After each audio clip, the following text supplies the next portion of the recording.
I bronzetti e le navicelle in bronzo sono un prodotto tipico dell'artigianato e dell'arte nuragica, tra l'età del bronzo finale e la prima età del ferro, ossia nei primi secoli del primo millennio a.C. I bronzetti sono statuette di piccole dimensioni, realizzate con la tecnica di fusione chiamata cera persa.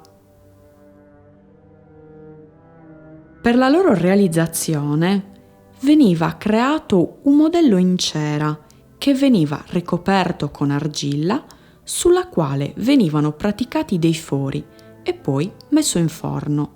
Con il calore la cera defluiva, colava attraverso i fori.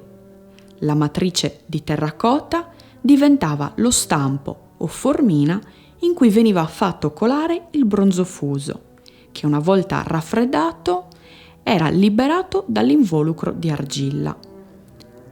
Ogni bronzetto è una creazione unica, proprio perché al termine di ogni procedimento avveniva la rottura della matrice.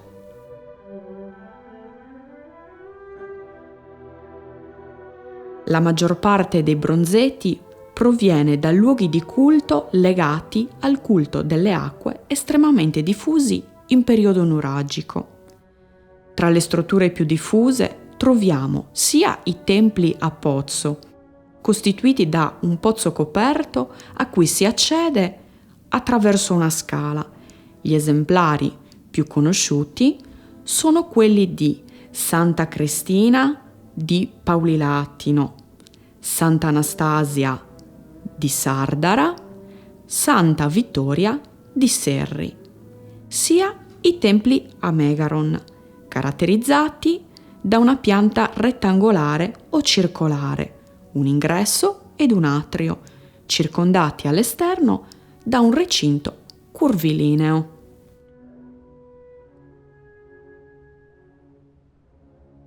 I bronzetti raffigurano uomini e donne nuragici, animali domestici e selvatici, buoi, cervi, arieti, cinghiali, volatili e oggetti, cesti, brocche, fiaccole, oltre alle bellissime navicelle, piccole imbarcazioni con la prua a forma di animale con le corna, cervo, bue o ariete, e spesso animali come colombe o cani sulle murate traforate. Ci sono anche le spade votive, armi non adatte alla guerra, ma solo destinate ad uso rituale. Tutti questi manufatti, infatti, avevano una funzione votiva, ossia erano destinati ad essere offerti ed esposti nei santuari nuragici.